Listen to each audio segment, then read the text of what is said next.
first I want to thank you all for being here tonight. I do know that this is a initiative that's kind of coinciding with a separate project that's occurring at Spring and West Street. I just do want to reiterate that that's a separate matter. It's not really related to this initiative. But either way, it's very informative information as well. So thank you all for being here. We're going to discuss the MBTA Communities Law. Oh, sorry, what was that? What was that? That's a very great idea. So my name is Patrick Deschenes. I am the Community and Economic Development Director for the town of Walpole. With me is Lauren Michalski. Lauren is my assistant. I also want to recognize the MBTA Steering Committee. So this initiative was put together, sponsored by the Select Board, who appointed the steering committee members that are listed in front of you here. They did great work this past winter. Very efficient meetings and put a lot of time into really trying to look at the law and come out with the best possible solution for Walpole. So without further ado, I will go into our agenda just briefly to kind of go over an overview of what we're actually discussing here. So we're going to have an overview of what the MBTA Communities Law is, as well as the guidelines. How does this apply to Walpole? An understanding of what the law is and what the law is not. And then more importantly, what is Walpole proposing? So just a very brief overview, but the MBTA Communities Law is a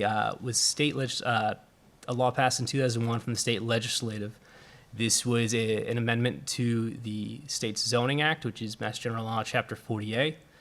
The law itself would end up applying to 177 cities and towns.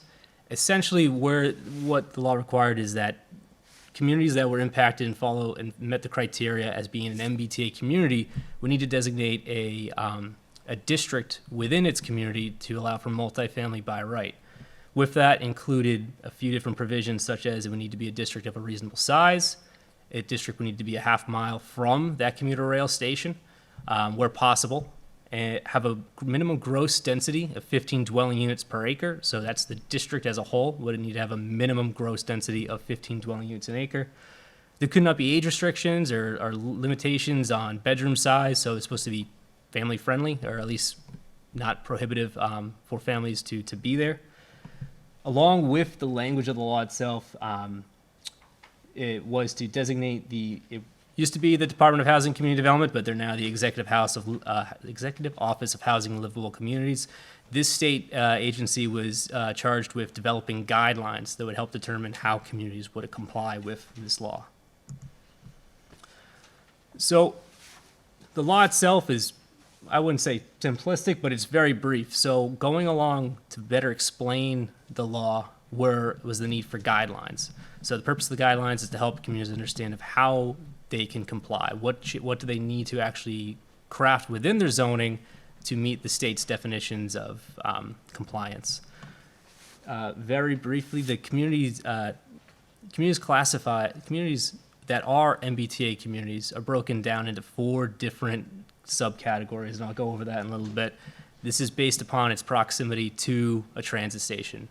A district of reasonable size, in most cases, is no less than 50 acres. In addition to the 15 dwelling units an acre, each town has a zoned capacity, which is a requirement to determine how many multifamily units each town's district can designate or can accommodate within the zoning. And that's a deep discussion we'll discuss later on. Communities must use HLC's computer model to prove they comply with the law. This is really more of a behind-the-scenes situation. So along with passing zoning, which if anyone's familiar with the process of going to town meeting, constructing a zoning bylaw, eventually if it passes town meeting, having to send that off to the Attorney General's office for further approval, all towns that are impacted by this law must also send information to HLC. That's more or less the hard numbers, basically, in order to determine whether or not compliance has been met with the zoning. So this is those categories I mentioned. So each applicable town that is a MBTA community is broken into 4 categories based upon rapid transit, which is access to subway, commuter rail, which is what Walpole is, an adjacent community, which is a community adjacent to a commuter rail community, and adjacent small towns, which are communities adjacent to a commuter rail community, but they follow under a smaller threshold based upon their population size.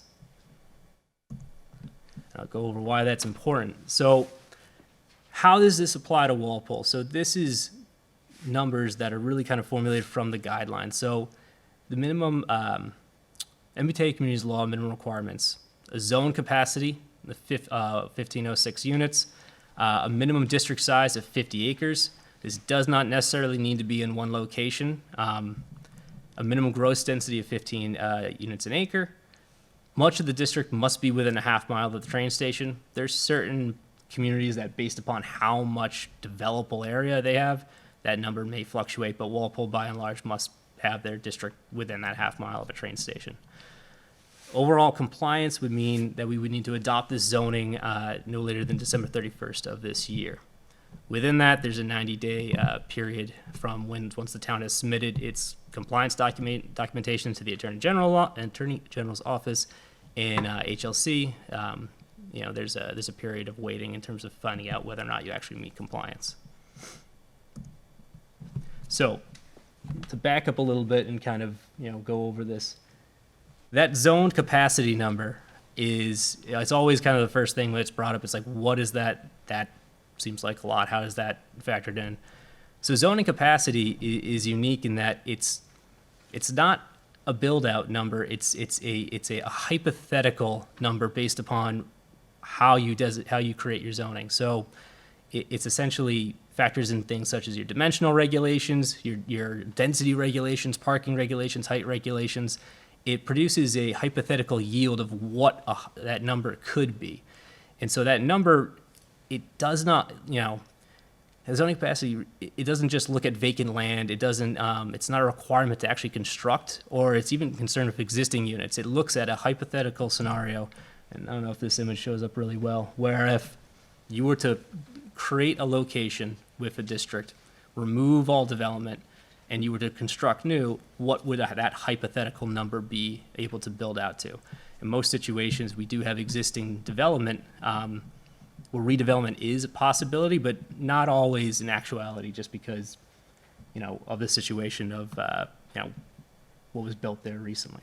So what the law is not, though, so this is not actually a requirement to build any housing. It's only a zoning requirement. Creating the zoning itself allows for the potential for this new use of multifamily within that location. There's no requirement to actually build, because the town really can't dictate how a private property owner utilizes their property such in that manner. It also requires communities to pay. It does not require communities to pay for infrastructure to support housing development in a 3A district. So there's no requirement to actually invest in additional money. You also can't override existing Wetlands Protection Acts or Title V of the Massachusetts Environmental Code, which deals with septic. There's also no options for a community to waive having to be compliant or to be exempt from compliant. It's a mandate, so to speak. So communities that are actually MBTA communities will need to meet compliance.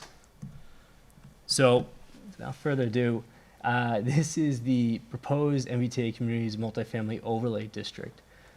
So what's in front of you right now is primarily our downtown, so to speak. We have our train station located, center to that in the central core subdistrict, or what's designated as our central core subdistrict. And the approach here really is to create two subdistricts as a means of dispersing density. So why this location? I can go back to the map as well if any additional questions, but the proximity to the rail station, having the district as close to the rail station as possible allows us to meet the requirements of a half-mile radius as well as our land area requirements.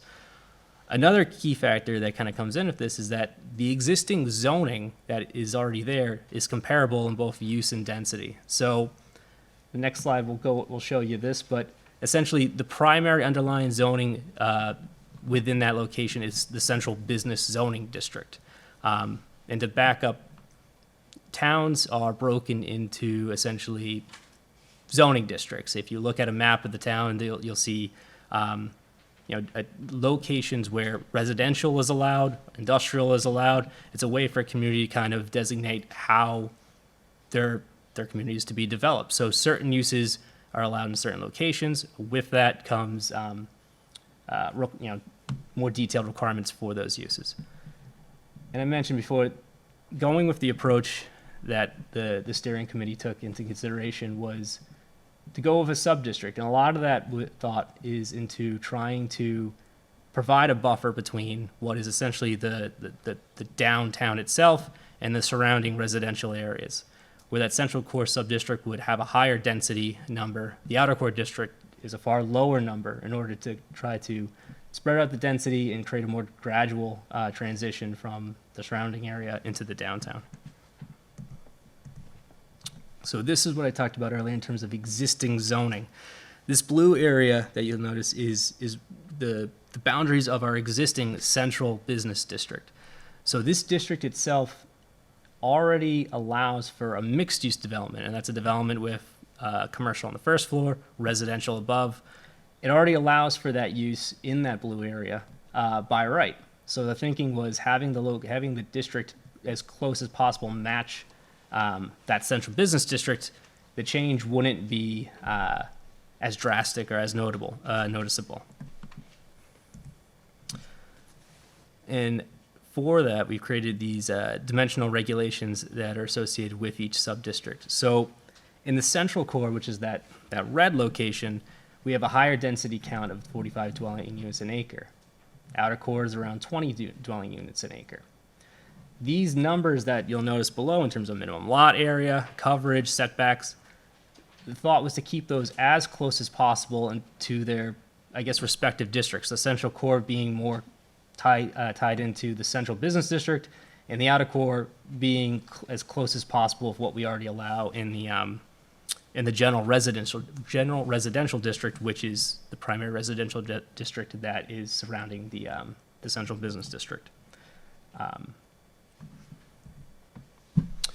And opportunities and limitations. So as we go into the zoning itself, it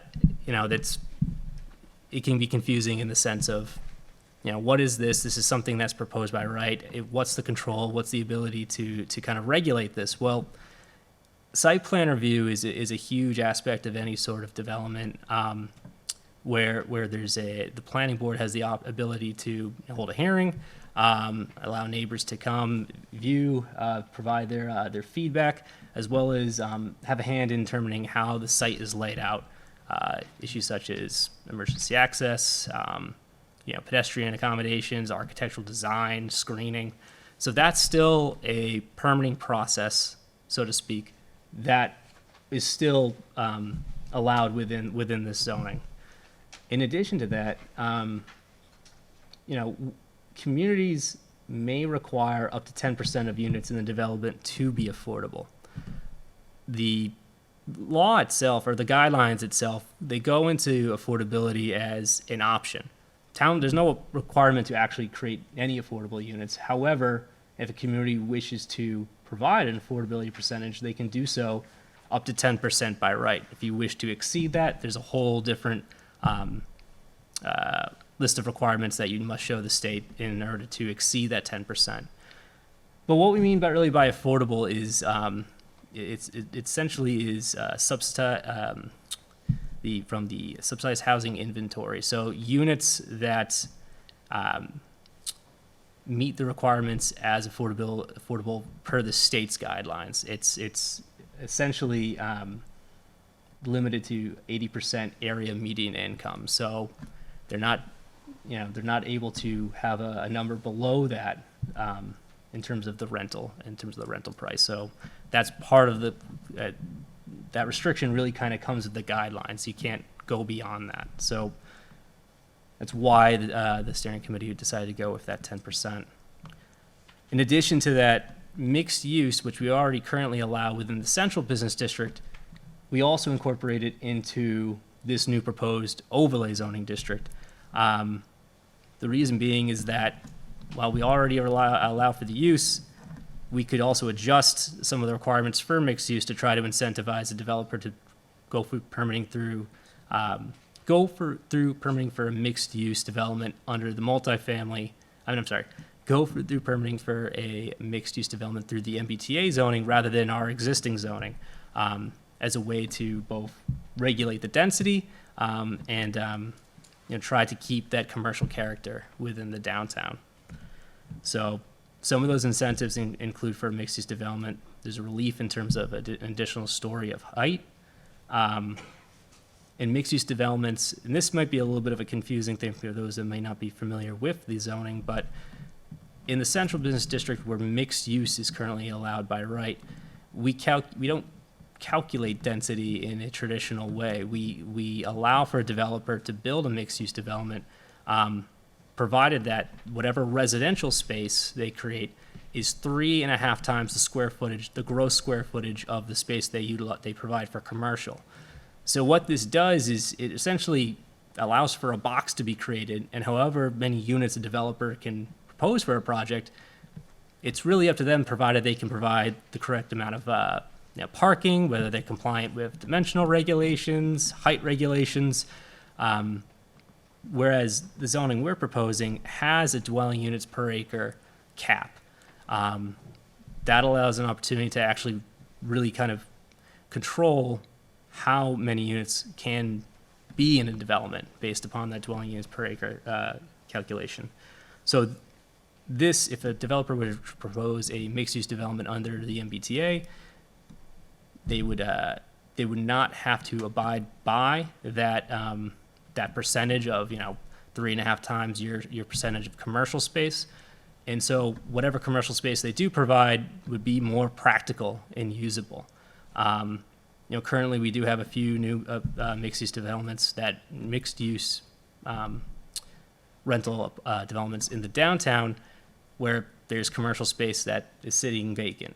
Now, I couldn't speak to all the reasons of why that is, but a lot of that space was created in order to accommodate the residential above, whereas a mixed-use project, if it were to be permitted through the MBTA zoning, that commercial space only needs to be public-facing. So you end up with more smaller, practical, usable commercial spaces that can hopefully be filled.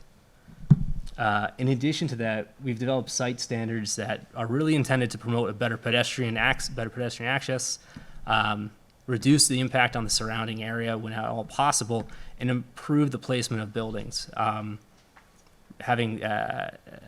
Creating separation between the surrounding area and having that development more centralized on the lot is a way to do that. So what is the impact of noncompliance?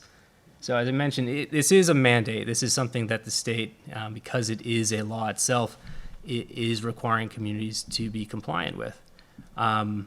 Within the language of the law, there's a provision where communities would be ineligible for some grant funding, such as MassWorks, which this project has funded within the past, I would say 5-6 years.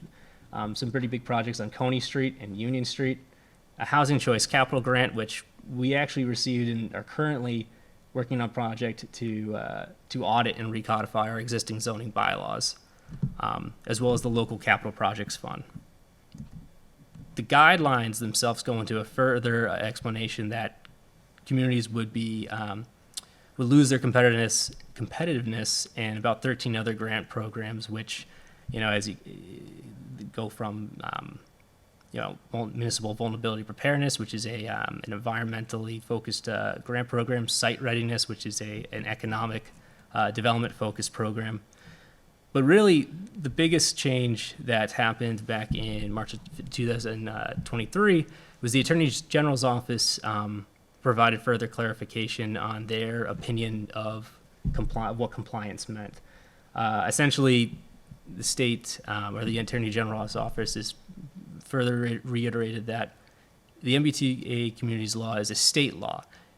Non-compliance will potentially involve involvement from the state, and this can be in the form of litigation or civil action through federal and state fair housing laws. So many people may be familiar with what's going on in Milton right now. that's the Attorney General's office essentially following through on their comments from last year. So that's a lot at once, and I'm happy to kind of go back slide by slide and handle questions as they come, and go over the zoning itself in more detail. I know that's from a very surface level, essentially. The district is more or less trying to focus its location within the downtown, trying to accommodate, or not accommodate rather, but trying to be less invasive as possible, be as close to what the existing is as existing zoning is as possible, but also factor in future growth. Some of those outer core districts in particular, provide an opportunity for for housing where housing actually isn't even allowed, which is interesting enough. That yellow location to the left is zoned industrial. So if that were to be developed as a new, you couldn't even build housing, which is currently there. Happy to kind of go through it, answer any questions in more detail. No. Yes. Question about, I guess. Oh, sorry. Yeah. I don't know how to use these. So, question about sidewalks. Yes. So you said that the town didn't have to pay any infrastructure improvements, I think. And I'm looking at the plan, and I'm noticing Spring Street, and I'm noticing parts of West Street. I know that there aren't sidewalks there. So how are we compliant with this if the town isn't forced to put in sidewalks in those areas, if there was development in the future? So the language is basically stating that, a town isn't further required to accommodate this new growth with additional infrastructure improvements. Towns will likely do that, or they'll probably, in some situations, when development comes forward, there's usually a conversation about offsite mitigation with a developer about trying to improve the surrounding area. Sidewalks are usually one of those things that come in, and usually that the focus is to put the improvement on the developer when all possible, especially in particular if their project is abutting those sidewalks, or their residents will utilize those sidewalks. It's essentially saying let me just go to the actual language so I can. So there's no requirement for the town to pay additional infrastructure costs, but that's just essentially saying you don't have to go forward with that. There's other ways for a town to make infrastructure improvements within that location that would be impacted by that development. Yeah. Thank you. Yeah. Oh. The zoning bylaws that are going to be voted on at town meeting do indicate that whatever a developer does the building, he has to provide sidewalks and multi-use paths. Within the development, yeah. Within Yep. and around it also. Correct. Yeah. Yep, within the development itself. So that's what the onus is on the developer. That's why it was written within that section of the proposed zoning. This language is really from the state to basically indicate that, towns don't necessarily need to make infrastructure improvements. It can be accommodated in different ways. So I do have another question. Let's say that a proposed hypothetical developer buys a parcel of land within this zone. What kind of tools can the town use to either prevent the developer from buying or prevent the developer, because there are no permits required for the developer to build whatever he wants to build?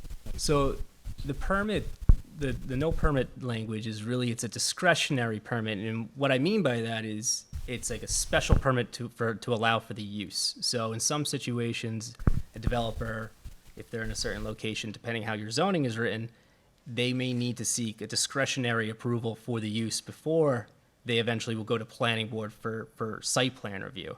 In this situation, we can still require a developer to go to site plan review. So they're allowed that use, so they don't need that discretionary approval for the use, but they still need to go through the site plan review permitting process with the planning board. And that's more or less, it goes over how that site is to be developed. You're looking at such things as circulation, screening, buffering, like. Yep. Hey, John. Who else? You want to speak? Sure.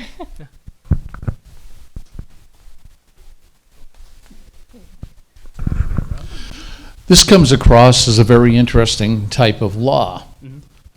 Most laws that the legislature passes says it shall be unlawful to do this, to drive at that speed. This is a law that says you must vote for this. I'm not familiar with laws that require us to vote for things. Historically, that's not the sort of thing that took place in this country, although we're aware in other parts of the world, you're told you must vote for this. So I'm concerned about going ahead with something like this, because I see this as just the tip of the camel in the tent. Who says they don't come along with something else and says, you must vote for this, we've changed the zoning, now you need more. Can you tell us of any cases where the government tells people in the town of Walpole, you must vote for this or else? Well, speaking to the law itself, you're right in the sense of, it's coming across as a mandate from the state. The only thing that we try to do, and at least for the steering committee and myself, when we looked at this, is how best can we utilize this in a positive way? How best can we try to create something that as low impact as possible, but also be factoring in what would change look like in the future? I can't speak to the state legislature. I don't work for the state, so I couldn't really go into that. But from a municipal standpoint, we're told these things, or we're provided with information regarding something like this, and I will say it's unique. The change to the zoning act itself, that state zoning act, doesn't happen that often, at least what I've been told, because it's been around for decades and decades. We're talking about 1964 or so. So the change itself does come across as unprecedented. I agree with you. From a town standpoint, we're trying to react and try to find a solution that is both thoughtful in terms of the concerns of the surrounding neighborhood, but also trying to find a solution that also thinks of, well, what happens with future growth in this location? The downtown itself, the central business district, as I mentioned, it allows for mixed use currently by right, but the way it's structured it's unique in the sense that the density isn't really regulated, which may be a good thing, bad thing, or whatnot, but finding an overlay or creating an overlay like this, it allows for better regulation from the town standpoint in terms of mitigating growth. We don't want to see something to be overly dense. We want something to kind of fits into the character of the area. And so the way it's currently written, so how the zoning is currently written, it leaves a lot up to, I guess, interpretation from a developer standpoint. Whereas this zoning, it provides an additional use the developer can utilize, but it provides the town a little more control in terms of how far they can stretch that project.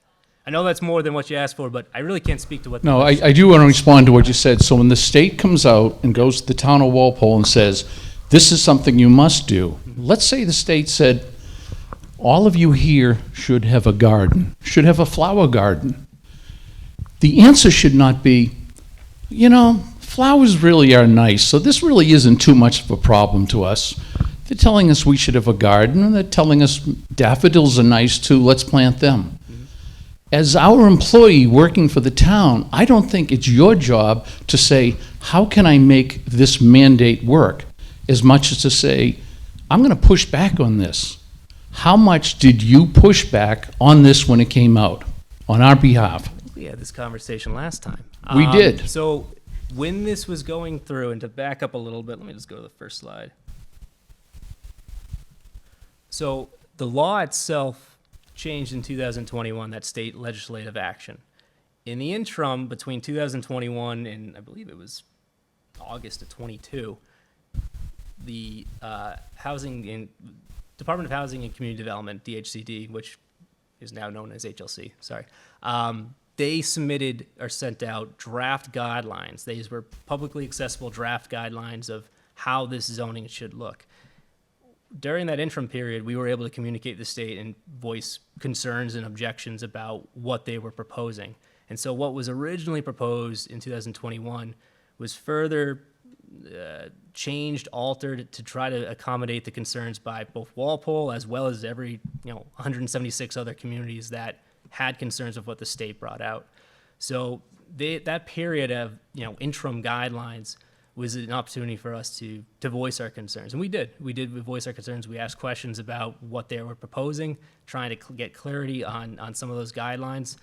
Ultimately, though, when the state issued their final guidelines in I think it was August of 2022, about a year and a half later, that's what was there. That was kind of the result of towns voicing their concerns and trying to scale back what they initially were proposing.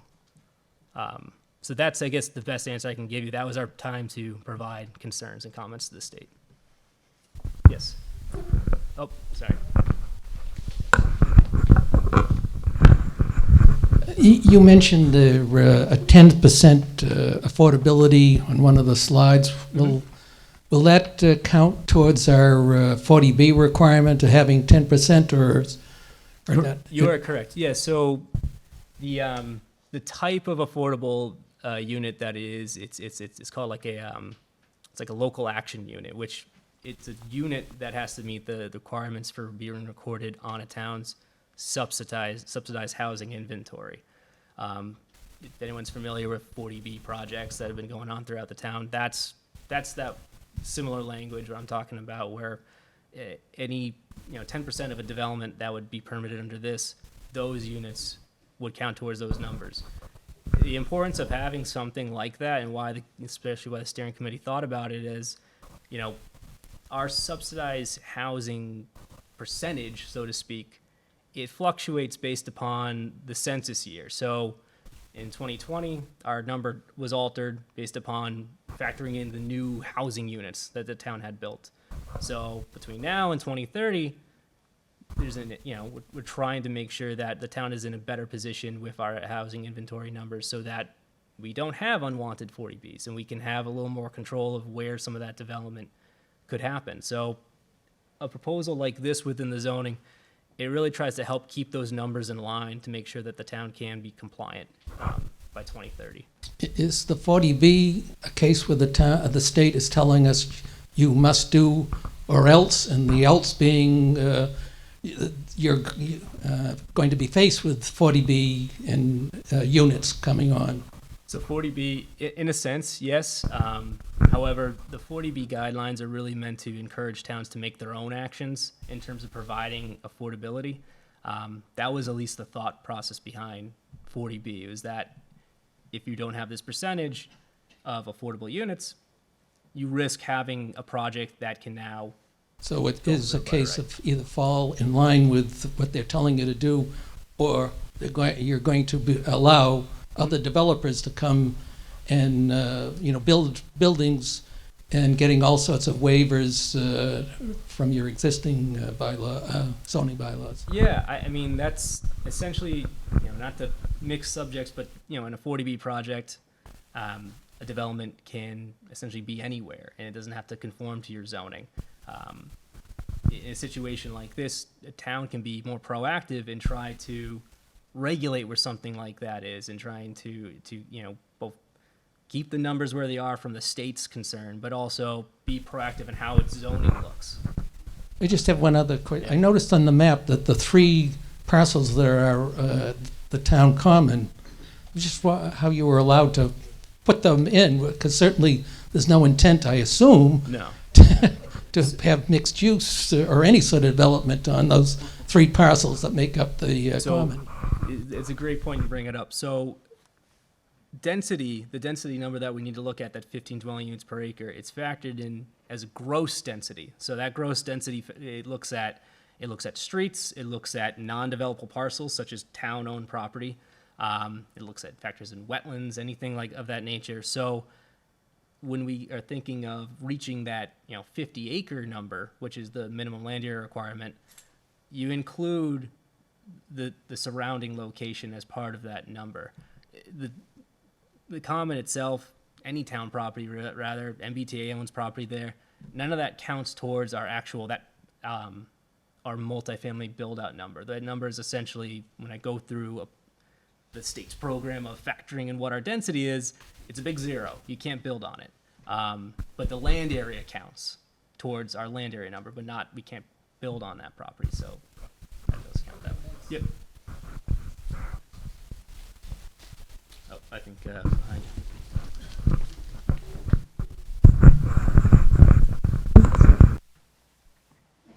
Yep.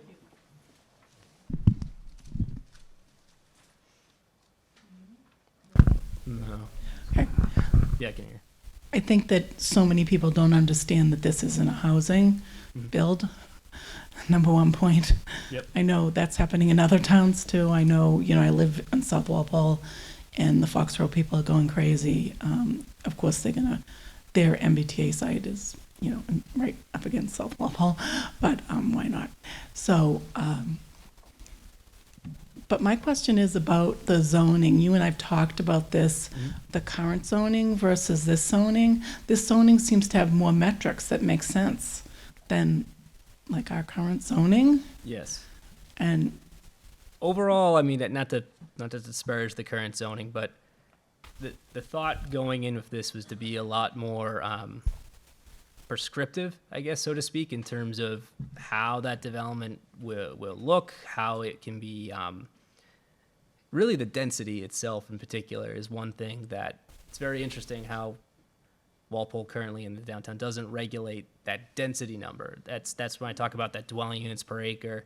Some towns will they'll use like a floor area ratio number, and so it's not so much, hey, you can build here whatever you can build as long as you meet the dimensional regulations.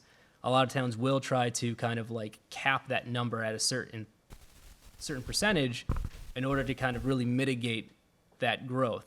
In this situation, we need to calculate density because we need to show the state that we reach that number. So employing a dwelling units per acre calculation, it actually regulates fairly well, but it also gives us an opportunity where we can really see what a build out would be. Whereas right now with our zoning, I really couldn't give you what a build out is because it could be different for each project. so you and I talked about too, about, Yep. just to give an example, if we're Weston Spring, which everyone's talking about, that would be in this overlay district. Mm-hmm. But I know that project's kind of been going on and stopping, Yeah. So that project, if you have a project like that, the developer can do either the MBTA or the regular zoning. Is it just because of with that project had already kind of started to go, or is the option to do the old versus the new there for everybody that comes in? So, and this is the term, I'm not sure if everyone's familiar with this, and I apologize, but what we propose is what's called an overlay zoning district, a zoning overlay district, rather. It's a district that, it's a district that is almost overlaid on top of your existing zoning. So what's underneath remains the same, whereas wherever is covered by that overlay has the option to utilize that overlay district for that additional use. We went this route, and a lot of towns thought of going this route as well, but we went this route in particular because it was easier to separate from our existing zoning that we're also looking into trying to kind of recodify and reconfigure. And it's a way to kind of not have any inconsistencies. If we were to just make a change within the existing zoning, there's many instances where you may miss something. So doing an overlay, it's a lot more direct. It's a lot, it's a lot easier to follow how an overlay is presented. It also provides that option to a developer. It doesn't remove anything from the underlying zoning.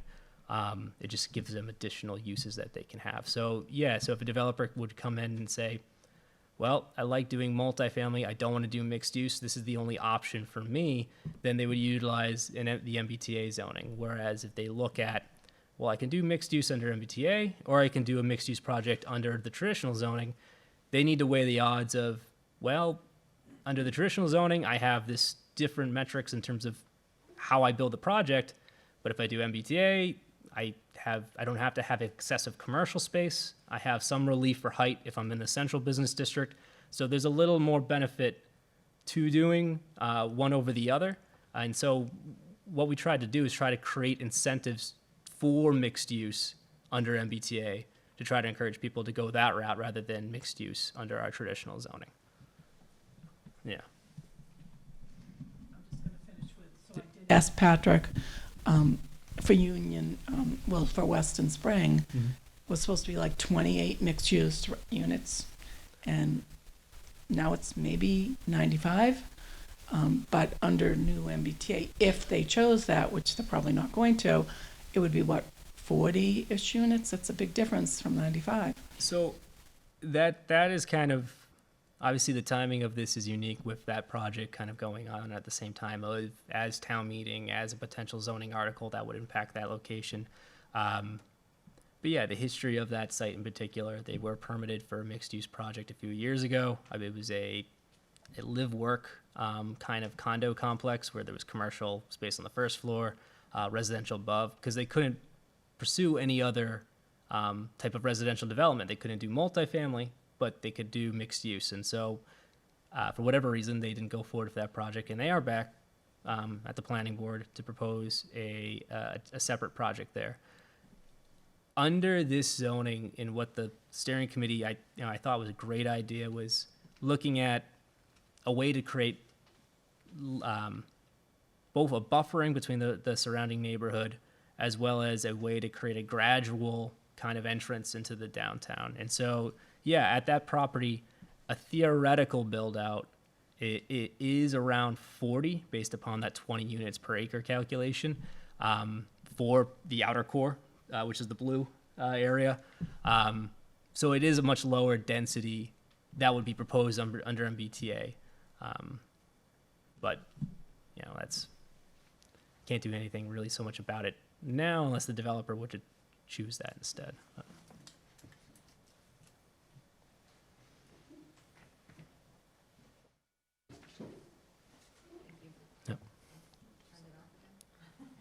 Pat, good presentation.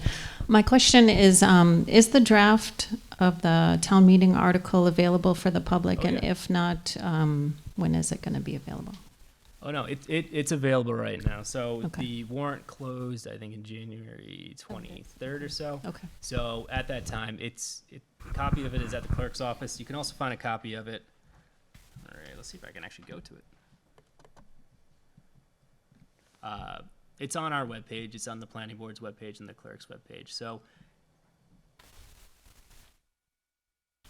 I'll show you if that ever loads. But yes, it is okay, available. thank you. Yeah.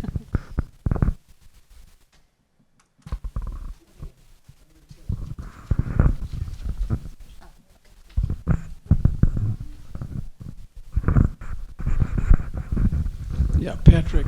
Yep. I've seen in another town, they were discussing this, just having a forum like you're having. Mhm. And they had a sheet from the state that listed all the communities. I think you had 170 or whatever. Yeah. They had the communities all listed. And they had the density from the last census for each town. Oh. Then they had a projection of how much new housing they wanted for each town based on the census data of how many households they had for the last census. So there's actually was a goal of how many new homes.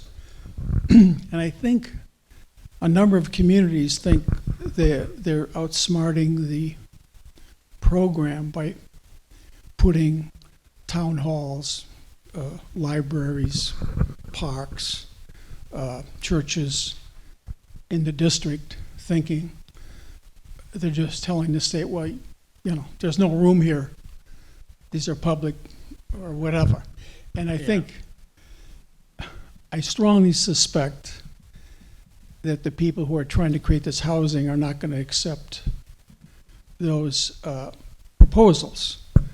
I suspect they're gonna kick those back and say, you know, we're looking for 2,000 new residences, so what you've given us is not satisfactory. And many towns, I believe, a couple of the abutting towns of Walpole may actually do what Milton did and actually push back against this. And it possibly is something Walpole should consider.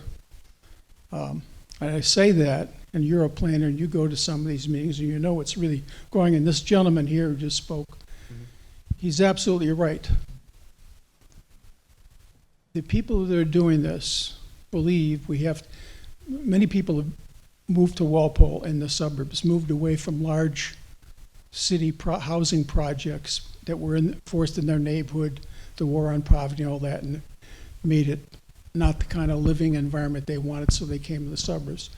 Now it seems like the city is going to try to push these big buildings down the railroad tracks into the suburbs.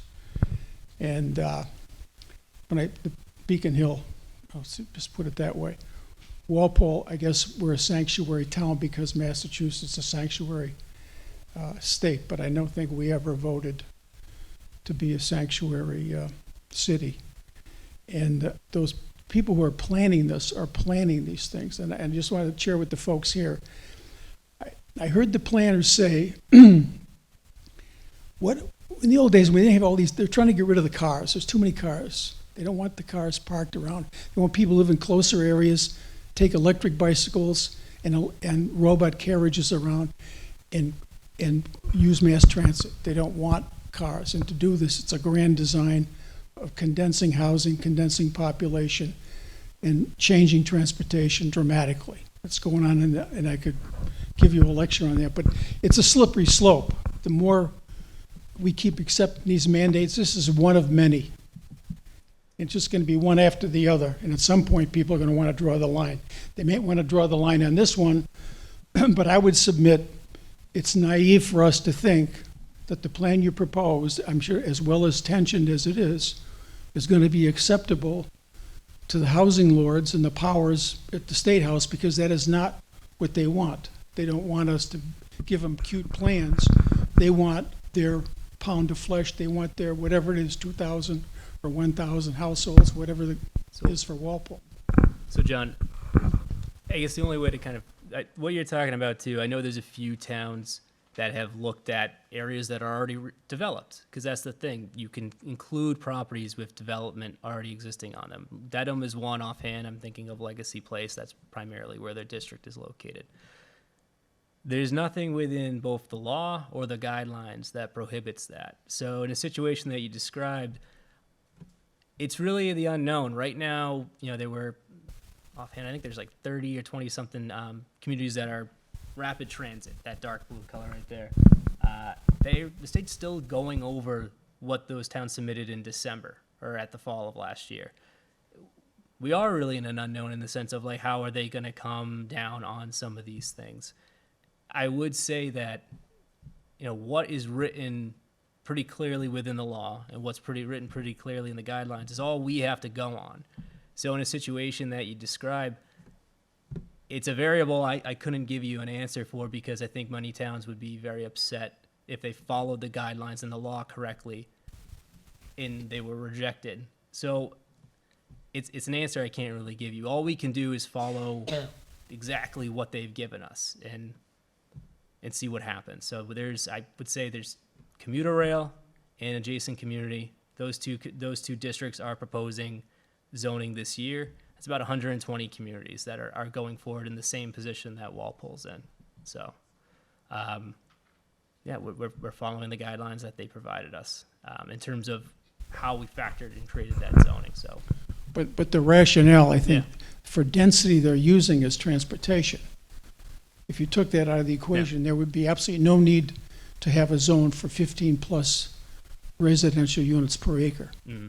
You could disperse that population very easily in central Mass, western Mass, and all areas of the state, really. Mm-hmm. They're forcing this high density scenario, which should be very concerning to the public, people like us.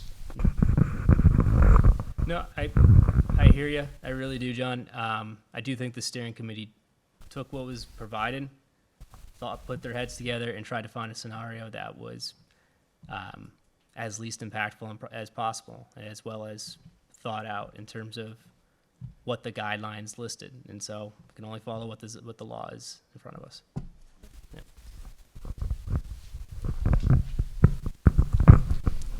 I have a question about the MBTA zoning area, if you could go to that map. How come there's no overlay district that goes on the other side of the track? Why is it always on this side of the track? There's plenty of open land back there. So a lot of that land is wet. So that's the thing that you don't see with this, so to speak. There is that land is both industrial as well as primarily wetlands and non-buildable property. So another variable, I don't know if you were here from the meeting in November, but essentially along with a lot of these requirements is a listing of, they're called, it's like a GIS file. So it's a mapping file essentially of both parcel data, T-station data, and then what's called as like density deduction locations. And so the state basically, areas that are wetlands, are water bodies, tributaries, those areas are essentially marked off as you cannot provide those within your zoning and have it count even towards your density, not your density, your land area numbers. So that area itself, it's really just kind of a natural buffer, and the fact is it's really, majority of it is non-buildable from the state standards. I wasn't aware of that wetland. No, yeah, there's a ton of data that goes along in the back end of this. I mentioned there's it's an Excel essentially of how I'm putting in both the numbers that we've created within our dimensional regulations, parcel data information, and that is how we kind of factor in and figure out what, if we meet the guidelines in terms of land area, density. But along with that, from the mapping standpoint, is some of those layers that are non-buildable, essentially, or non-includable is the best way to put it.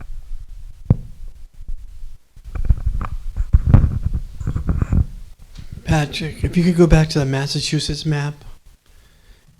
When I look at the city of Boston, it's colored in white. Does that mean that they're not part of this whole MBTA communities, or are they exempt? Why is that white? Yeah, they're not part of it. I think being that I really can't answer that directly, but I think it's because the whole basis is the commuter rail leads into Boston, and so having them not included, they already have pretty. I mean, I couldn't speak to their zoning bylaws, but they're not included within this essentially. It is Boston. They do provide a lot more flexibility in terms of multifamily and mixed-use development. But in general, it's not. Maybe because of the intensive subway and commuter train system they already have or something. Yeah, that's a question I couldn't answer because I'm not the state. I couldn't answer why that was not included. Just curious. It's interesting to see the timeline of this. You mentioned the year 2020 or 21 and then 23. Mm-hmm. And a lot of this goes back to COVID time when a lot of things were shut down. We don't really have much of a local newspaper around here, so most of us did not hear about this. COVID also made another change, and many people work from home and not so many ride that train anymore. So I'm just going to pose a hypothetical. Mm-hmm. What if Walpole train station were shut down? Yeah. So if Walpole train station were shut down, this goes back to, I guess, my November conversation when I talked about developable station area. I don't know if you remember that. I showed a map of Walpole of where both Walpole Station was, Plimptonville, and Windsor Gardens. Obviously, Plimptonville is never going to be utilized for this type of zoning. It doesn't make sense, and I don't even know if it's not even really a functioning train station. We didn't really have a say on that. I reached out to the T months ago. I don't hear back why that's included. The Windsor Gardens location, though, in Norwood, a half mile of that radius does touch our boundary. But let's say a scenario where that location in Windsor Gardens is removed, Plimptonville is removed, Windsor and Walpole Station is removed. We'd still technically follow under the guidelines of it being a adjacent community. So those are those communities that are, adjacent to a commuter rail station. So Walpole is surrounded by 3 sides from commuter rail communities. So it'd be a pretty big hypothetical in terms of not being included within the guidelines in some capacity. If you were an adjacent community, though, your percentage of multifamily unit capacity, it goes down slightly based upon, Rapid Transit, they look at, it's 25% of their total housing stock. Commuter rail, 15% of the total housing stock. Let me just go to that slide so I know what I'm talking about. Adjacent communities, 10%, and then small town adjacent is 5%. So the further out you're out from, being next to a commuter rail station, your percentage of multifamily unit capacity does shrink considerably. It's a hypothetical, but we're also looking at 3 different train stations, even though one doesn't really exist, that impact us. Going back to your map, I can't read that small anymore. Yep. Medfield and Dover are adjacent to the town of Walpole. How do they fit in on that map? So Medfield, Medfield is an adjacent, and Dover is a small town adjacent. They're like 2,000 people. So if they're under 7,000 in population, they qualify as being a small town adjacent. Can we fix that and make them not small town? Can we mandate that? We get the rail lines. We'll put a train station there.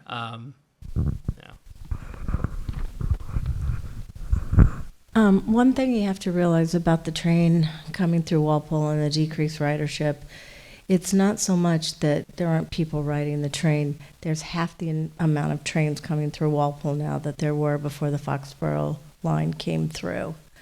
So that's also a big piece of it. So many of the Walpole people drive to the Norwood stations because there's twice the amount of trains there than there are coming through Walpole in both directions, in the morning and the afternoon commute.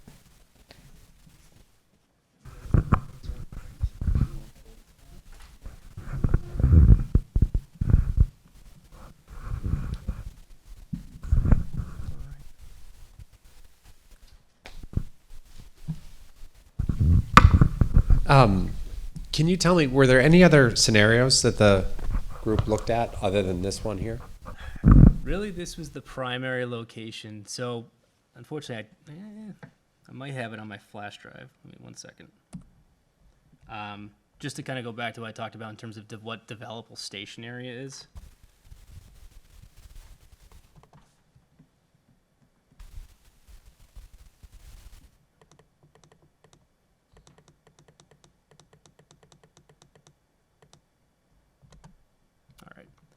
So, and if anyone remembers this map from previously, there's technically 3 locations that count as transit locations within Walpole.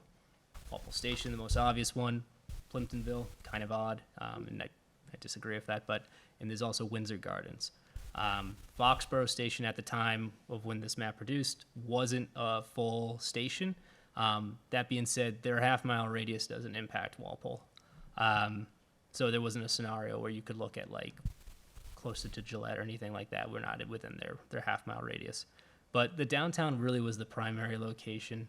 There's, if you can see the highlight right here in terms of the percentage of the district that needs to be within a half mile. Our developable station area, which is the acreage that falls within those half-mile radiuses, circles rather, it allows us some flexibility where in a scenario you could have 25% of the district not be within a half mile of the train station. You could look at something that was off of Route 1. You could look at a different location entirely, but overall, I think it was really the most logical location, both in proximity to what is the true train station of Walpole, as well as what is the zoning in that area already like. Thank you. Yep. Anybody else? Karaoke time? I'm just curious, all those apartments were built within the last 5 years down by the train tracks in Walpole. Yep. Are they even full? I never see, I take a lot of walks down that way. I just never see anybody out and about down there. And I don't see anybody walking to the train. I took the train for 25 years. People used to walk all the time, to the train station, and you'd see foot traffic. I just don't see it. And so if we add more housing, what's the point if what's already there isn't? And I think even Gilmore's, is that going to be, what used to be Gilmore's, is that going to be housing as well? So that project's currently going forward with the zoning board for a comprehensive permit, which is. Is it another way of saying residential housing, though? It's a 40B housing, yes. That's what I mean. Yep. So, and I don't, and once again, as already mentioned, if the train isn't even being utilized like it used to. No. There's just so many factors. There's already buildings there and apartments. No, when I walk down there, Yep. there's a gym facility and everything else in all those buildings, there's never anybody in it. And I'm like, what is the point of adding more housing if? Well, the thing is, whether the state wants to add more housing or not, that's not up to the town. It's only zoning that we're concerned about. There's Yeah. no requirement within what they've given us. There's no building or production requirement. It's only zoning to allow for more flexibility in the use for multifamily. That is the requirement that the state has given us. In terms of those two other developments, when I first got here, I think it was right after kind of COVID, and I did hear that it was slow to get going. Last I heard, they're still at like around 90%. I think overall they are full, Yeah. though. Just don't see a lot of activity. Maybe Yeah. everyone's working at home. Does anybody? One second. So I'm starting to hear that the train is almost like a prop. The state wants housing, and the train is being used as the vehicle to make people build the housing. The train is a prop.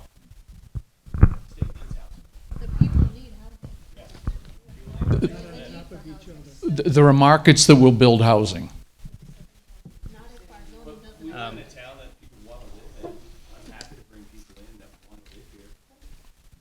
I'm happy to have them come if they can find a house to live in, but I am not obligated to build housing for them. People crossed prairies and Conestoga wagons, not because they read a real estate brochure. I live in Walpole because I could not afford to live somewhere else. I live in Walpole because I want to, but it's some of the comments that I've heard tonight are state related.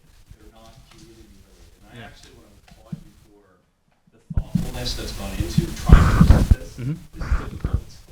With all the 40B conversation that's gone on over the last few years, this is a quiet way to try and reduce our exposure to some of what's happened to us with the 40B over the last few years. So, this is progress. Yeah. And I appreciate that. Yeah, thank you. And I will also add, in terms of how does development happen and building happen? Zoning allows for flexibility of use, but also it's the market too. The town can't control what a private property owner does with their property from the standpoint if they want to develop it. That the market's going to dictate that. And if the market is dictating there's a high demand for housing, it's impacting every town really. But overall, I think the thought with this was to try to be focused, have it located in the area of town that makes sense. And that's what the steering committee did. So. Yep. Not sure if this is on the steering committee, so been privy to these conversations. If you don't mind just going back to the map, not the state map, but the town map. Yep. So, if you look at the blue area, a lot of these are smaller lots. So, given the restrictions in terms of units per acre and height and all that kind of stuff, we kind of, again, we can't dictate what people do, but we tried to put some restrictions in place and do it. So if there's more multifamily, it's more two-family, kind of smaller multifamily type complexes, and not, a green light to go build a bunch of 150 unit buildings in neighborhoods. So we tried to be thoughtful around the neighborhoods and how we get to the multifamily number, and not just kind of say, let's stick a couple of huge mega complexes, around town. So just wanted to throw that out there.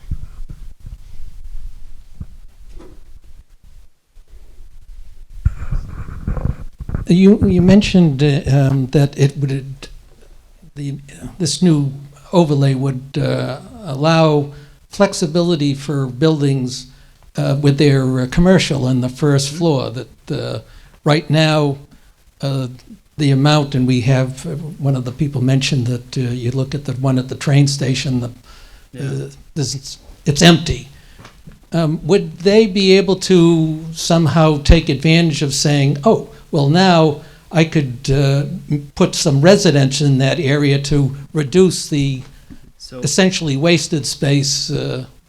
It's an interesting question in the fact that, could you see it already an already developed property altered to be multifamily? The problem is that that property, like, I guess I'll pick on 95 West, the amount of units that they have doesn't match what our density calculation is. Our density calculation is actually more restrictive than what they've actually built. So they would need to reduce units, I guess, and put them elsewhere. So, yeah. Okay, thanks. But I get to your point, though, in terms of why we included this provision for incentivizing mixed use. You want mixed use that works. You don't want to have empty commercial space, and I think having the commercial space be public facing allows a developer to kind of like change or I guess make more practical and usable commercial space. A lot of the reason why we have so much unusable commercial space is because that was a prerequisite for them to build on that residential. It's just how our current zoning is set up. Whereas if I'm looking at 100,000 square feet of commercial, I can do 350,000 square feet of residential. It's a 3.5 times whatever your gross commercial square footage is. You can utilize that for residential. So you'll have excessive commercial in order to justify the residential. Whereas if a project were to go under this, we think the density is comparable or workable, but we also think that the relief from the commercial probably works from a number standpoint. It might be more doable if you don't have to provide all that excessive commercial space. So that's it. I was also on the steering committee that came up with this plan. And first of all, as far as the legislature, it was said to me many years ago when I was on the planning board that the state is trying to control the zoning, or they would like to control the zoning in all of the towns. And it seems like this might be a way of getting their foot in the door to implement it. So the only way we could really stop that or slow it down is vote for somebody else and not support these legislators that do it, because they're the ones that have really shoved it down our throat. And that's the way I felt when I was first asked to be on this committee. And so I got on it, and we went through all the criteria and what we were required to supply. And my goal was to, one, protect the abutters to these projects, and two was to try to keep the character of the town as much as possible. So I think we did that. I think we did a good job in that. So if you go back to the town map there, the zoning. So the blue is the outer core, and that is only 2 stories high. So that is only going to be the same height, really, as all of the buildings around it. And I think it was Tyler on the committee that came up with it, and we considered that the transition area, right, Glenn? So that was our transition area into the center core. So the center core, we limited it to 4 stories, but to encourage mixed use and businesses, to keep business on the first floor of the downtown, you would be allowed to go to a 5th story and 60 feet high. And Bill, and to your point, when you said that about the commercial, correct me if I'm wrong, Patrick, but for them to put residents down there, they would have to go back to the planning board for a major modification, correct? They couldn't just put apartments in there. They wouldn't be allowed. And that's why I would like to see some language in ours that if you do put in the commercial on the first floor, that it would be in perpetuity. So I would, you know, I think we need some sort of language like that. Like Patrick said, only 75% of the property had to be right here, but we considered some other parts of town, even some acreage down at the Walpole Mall and some stuff like that, but it just didn't seem feasible. So if you notice, we've kept it away. Like if you see down where Lewis Avenue was, originally that blue was all the way out to Lewis Avenue, but we wanted to keep the character of that neighborhood and the housing there. So you see how that line is pulled back to just the rear of the property lines that are right on Main Street there. I could go on forever and the stuff that we went, but it's I'm pretty pleased with the outcome. And the biggest thing is, in most cases, this is more restrictive than what is allowed now. The thing is, if you wanted to build something that's down there now, you have to go, if you want to go by the current zoning, most of it you have to go for a special permit. Whereas if, once we pass this section 16, it's going to be a matter of right. So as long as you comply with everything in section 16, you could just go into the planning board and apply for your site plan approval and then get that approved and then go. There's no special permits to the zoning board or the planning board, which helps them out, but in overall, it is more restrictive than the current zoning laws.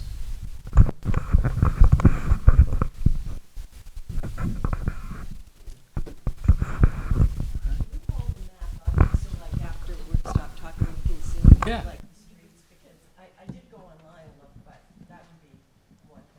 I'll leave it up. Don't, of course. No, absolutely. Is there any more questions? The one thing I do want to kind of, we'll go to this page really quick. We do have, of course now it's faded, I can't see it. Our town website, if you're going to look for under departments, community and economic development, we both have listed frequently asked questions. Our community initiative page, they provides a breakdown, kind of a summary of what the town has been doing since this has been kind of put forward to us, as well as a lot more information from the state. You know, as Ed mentioned, he could keep going with this, and I always have to kind of remind myself to stop talking because there's a lot of detail in the guidelines. So a lot of what is factored into both our zoning itself, how we designed it, the district location, a lot of that is dictated by trying to follow those extensive guidelines. So all that information, for your own benefit, is available, directly from our page. If you unless you want to go to the state's page directly, but to get a better understanding of what the town had to think of and put together to create this. So, and that's it. All right. Well, thank you very much.